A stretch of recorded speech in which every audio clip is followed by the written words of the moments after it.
بسم اللہ الرحمن الرحیم۔ ہم اپنے آقا مولا حضرت محمد مصطفیٰ صلی اللہ علیہ وسلم کی ولادت کی خوشی میں ذکر میلاد شریف کرتے ہیں، درود و سلام پیش کرتے ہیں۔ کچھ لوگ ذکر میلاد کو پسند نہیں کرتے، بدعت کہتے ہیں۔ نبی کی ذات پر اس کی ولادت کے روز سلام پڑھنا، ذکر ولادت کرنا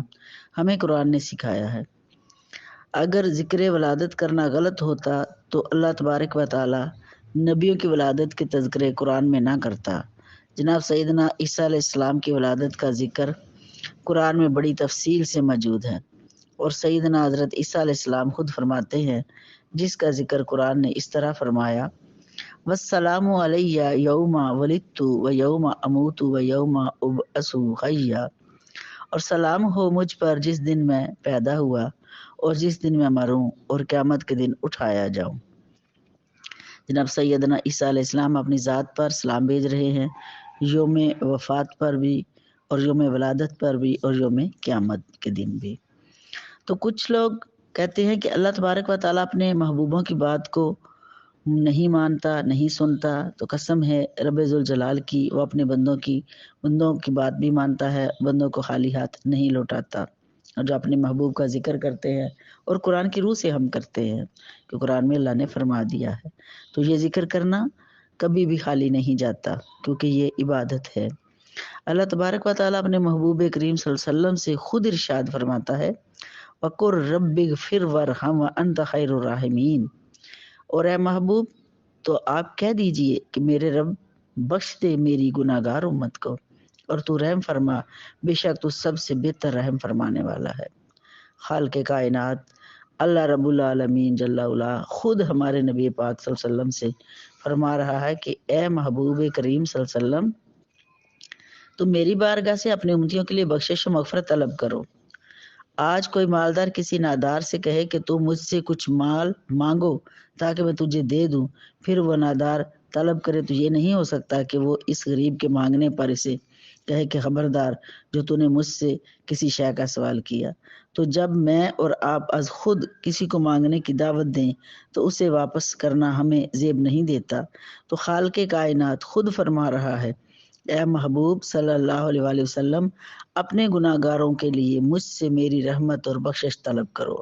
تو جب رسول کریم صلی اللہ علیہ وسلم اپنے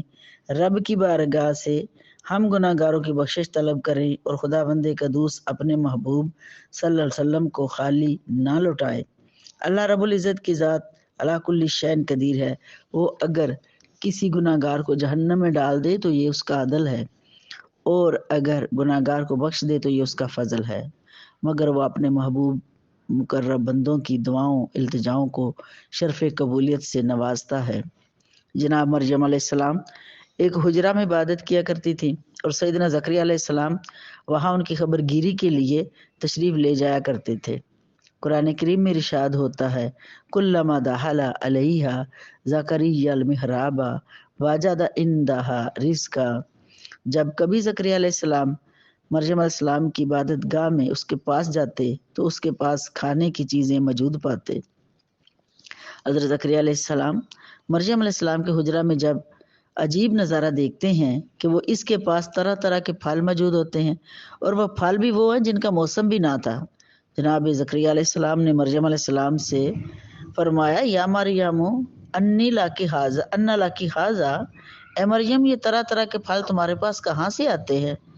تو حضرت مریم نے جواب دیا: ہوا من عند اللہ ان اللہ یرزق من یشاء بغیر حساب،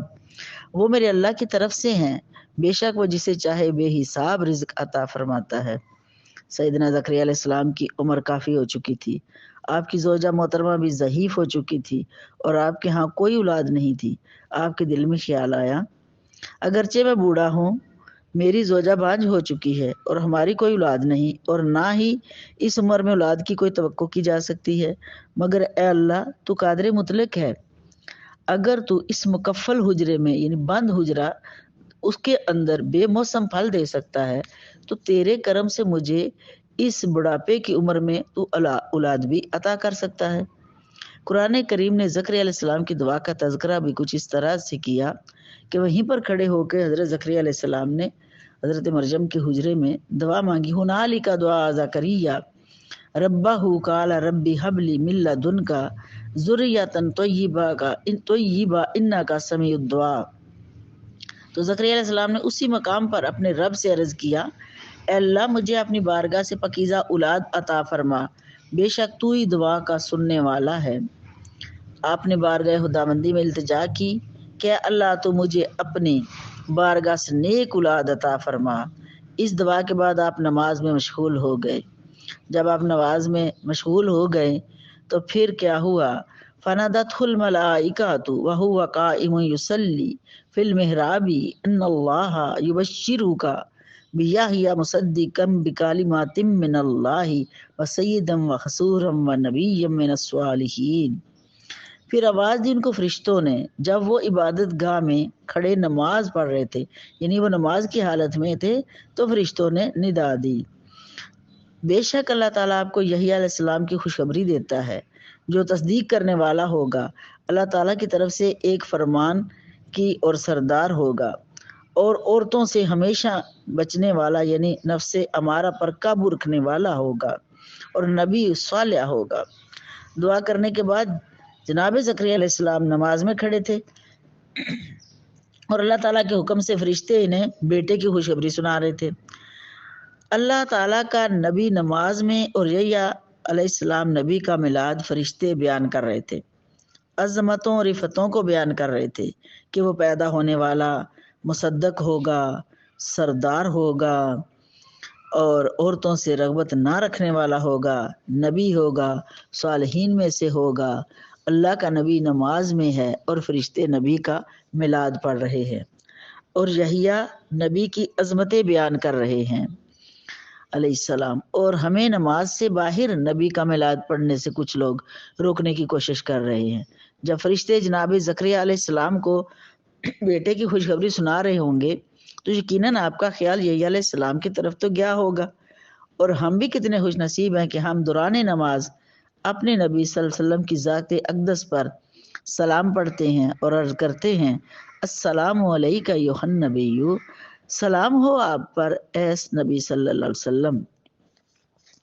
تو یہ ہے کہ حضرت زکریا علیہ السلام نماز میں کھڑے تھے اور اللہ تبارک و تعالیٰ فرشتوں سے حضرت یحییٰ علیہ السلام کے میلاد کا ذکر کروا رہا تھا۔ قرآن نے عیسیٰ علیہ السلام کی ولادت اور حضرت یحییٰ علیہ السلام کی ولادت کا ذکر بھی کیا، تو نبی کریم صلی اللہ علیہ وسلم کے میلاد شریف کا ذکر ہم کیوں نہ کریں، ہم بھی کر سکتے ہیں، اور یہ ہمیں قرآن نے سکھا دیا ہے کہ قرآن کریم میں کئی مقامات پر اللہ تبارک و تعالیٰ نے حضور نبی کریم صلی اللہ علیہ وسلم کی آمد کا تذکرہ ارشاد فرمایا، اور ہمارے آقا مولا صلی اللہ علیہ وسلم نے اپنی زبان اقدس سے اپنا میلاد بیان فرمایا۔ سیدنا عباس رضی اللہ تعالیٰ عنہ فرماتے ہیں کہ رسول اللہ صلی اللہ علیہ وسلم نے ممبر شریف پر جلوہ گر ہو کر ارشاد فرمایا، یہاں پر صرف میں ترجمہ دوں گی، حدیث ہے لمبی، فرمایا کہ میں کون ہوں؟ تو لوگوں نے عرض کی آپ اللہ کے رسول ہیں۔ آپ نے فرمایا میں محمد بن عبداللہ بن عبد المطلب ہوں۔ اللہ تعالیٰ نے مخلوق کو پیدا فرمایا اور مجھے ان میں سے بہتر لوگوں میں سے بنایا، پھر ان بہتر لوگوں کی دو جماعتیں کی، پھر مجھے ان میں سے اچھی جماعت میں بنایا، پھر اچھے لوگوں کے قبائل بنائے تو مجھے اچھے قبیلے میں بنایا، پھر ان اچھے قبیلوں میں سے گھر بنائے تو مجھے اچھے گھر والوں میں بنایا، میں ان سب میں اچھی ذات والا اور اچھے گھر والا ہوں۔ سبحان اللہ۔ یہ ترمذی اور مشکات شریف کی حدیث ہے۔ حضور سیدنا دو عالم صلی اللہ علیہ وسلم نے خود ممبر شریف پر جلوہ گر ہو کر اپنے میلاد اور فضائل بیان فرمائے، اور آپ کی امتی اور غلام بھی آپ کا میلاد بیان کرتے ہیں۔ حضور نبی کریم صلی اللہ علیہ وسلم کے درباری نعت خواں حضرت حسان بن ثابت رضی اللہ تعالیٰ عنہ آپ کی بارگاہ میں حاضر ہوئے، عرض کرتے ہیں یا رسول اللہ صلی اللہ علیہ وآلہ وسلم، میں آپ کی شان میں نذرانہ عقیدت پیش کرنا چاہتا ہوں۔ تو قربان جاؤں اس مداحوں پر کہ حضرت حسان کے مقدر پر آپ نے اس کے لیے ممبر بچھوایا اور اس پر اپنی چادر مبارک بچھائی اور فرمایا حسان میرے ممبر شریف پر بیٹھ کر میرا ذکر کرو۔ سبحان اللہ۔ تم ممبر پر بیٹھ گئے حضرت حسان بن ثابت رضی اللہ تعالیٰ عنہ۔ اس نعت خواں کی عظمت پر بھی قربان جائیں جو نعت بھی پڑھ رہا ہے اور نعت والے کی زیارت بھی کر رہا ہے، اور نعت کے اشعار دربار رسالت میں عرض کیے وہ آج بھی سیرت کی کتابوں میں موجود ہیں۔ حضرت حسان بن ثابت رضی اللہ تعالیٰ نے عرض کیا وَأَحْسَنُ مِنْ قلم ترکت عینی وَأَجْمَلُ مِنْ قلم طالد النساء خلقت مبرأ من کل عیب کأنک قد خلقت کما تشاء، کہ بے شک آپ جیسا حسین آج تک میری آنکھ نے نہیں دیکھا، اور آپ جیسا خوبصورت حسین و جمیل کسی عورت نے پیدا ہی نہیں کیا۔ آپ کو بے عیب پیدا کیا گیا، اس طرح سے پیدا کیا گیا جس طرح سے آپ نے چاہا۔ اللہ تبارک و تعالیٰ نے آپ کو ہر عیب سے پاک پیدا فرمایا۔ اللہ تعالیٰ نے آپ کو ایسا پیدا فرمایا جیسا آپ نے چاہا۔ اے میرے نبی، اللہ نے آدم کو اپنی مرضی سے بنایا، نوح علیہ السلام کو اپنی مرضی سے بنایا، کلیم اللہ علیہ السلام کو اپنی مرضی سے، خلیل اللہ علیہ السلام کو اپنی مرضی سے بنایا، زبیل اللہ السلام کو بھی اپنی مرضی سے بنایا، روح اللہ علیہ السلام کو بھی اپنی مرضی سے بنایا۔ اے محبوب صلی اللہ علیہ وآلہ وسلم، اللہ تعالیٰ نے آپ کو آپ کی مرضی سے بنایا۔ سبحان اللہ۔ نبی کریم صلی اللہ علیہ وسلم کی موجودگی میں آپ کے سامنے ذکر ولادت کیا۔ نبی کریم صلی اللہ علیہ وسلم ممبر شریف پر جلوہ گر ہو کر اپنا میلاد بیان کیا۔ اللہ تبارک و تعالیٰ نے قرآن میں ہمیں ہمارے آقا محمد صلی اللہ علیہ وسلم کی آمد کا تذکرہ کئی بار فرمایا۔ کہیں فرمایا لقد جاءکم رسول من انفسکم، بے شک تمہاری جانب تم میں سے ایک عظمت والا رسول آ گیا، پیارا رسول آیا، وہ تمہارا ایسا غمخوار آیا، عزیز علیہ ما انتم، کہ جس کو تمہارا مشقت میں پڑنا گوارا نہیں، وہ تمہیں ایسی محبت فرماتا ہے، وہ اتنا تم پر مہربان ہے، کیونکہ مال و دولت کا حریص ہے، کوئی سیم و زر کا حریص ہے، کوئی اولاد کا حریص ہے، کوئی جائیداد کا حریص ہے، مگر اللہ تعالیٰ فرماتا ہے اے جہان والو، اے جہان والو، اے ایمان والو، میرا محبوب مکرم صلی اللہ علیہ وسلم تمہارا حریص ہے، تمہیں چاہنے والا ہے، بالمومنین رؤوف الرحیم، مومنوں پر بہت ہی مہربان اور رحیم ہے۔ دنیا میں تشریف لائے تو وقت ولادت سجدے میں امت کے لیے دعا فرمائی، عرش پر گئے تو امت کی بخشش اپنے خالق و مالک کی بارگاہ سے طلب کی، فرش پر امت کا خیال، عرش پر امت کا خیال، غار میں امت کا خیال، حشر میں بھی امت کا خیال، مزار میں بھی امت کا خیال، اور حشر میں بھی امت کا خیال فرمائیں گے، اور شفاعت فرما کر ہم گناہ گاروں کی بگڑی بنائیں گے۔ اللہ تبارک و تعالیٰ نے قرآن کریم میں اعلان فرما دیا وما ارسلناک الا رحمۃ للعالمین، اے محبوب ہم نے تم کو دونوں جہاں کے لیے رحمت بنا کر بھیجا ہے۔ آپ کی ذات انسانوں کے لیے رحمت، جنوں کے لیے رحمت، خاکیوں کے لیے رحمت، افلاکیوں کے لیے رحمت، فرش والوں کے لیے رحمت، عرش والوں کے لیے رحمت، اپنوں کے لیے رحمت، غیروں کے لیے رحمت، اپنوں کے لیے رحمت خاص تقسیم فرما کر انہیں نور ایمان اور نور رشد و ہدایت عطا فرمائی، اور رحمت عامہ سے غیروں کو بھی محروم نہیں کیا آپ کی جلوہ گری سے۔ پہلے پچھلی امتوں میں جب کوئی امت گناہ کرتی تھی تو اس پر اللہ تبارک و تعالیٰ کا عذاب آ جایا کرتا تھا، مگر حضور نبی کریم صلی اللہ علیہ وسلم کی رحمت کا صدقہ ہے کہ اللہ تعالیٰ نے قرآن میں ارشاد فرمایا ہے وما کان اللہ لیعذبہم وانت فیہم، یہ قرآن پاک کے ارشادات ہیں، اور اے اللہ انہیں عذاب نہیں دے گا کہ محبوب تم ان میں تشریف فرماؤ۔ سبحان اللہ، یعنی اللہ تعالیٰ ان کو عذاب نہیں دے گا کیونکہ آپ ان میں موجود ہیں۔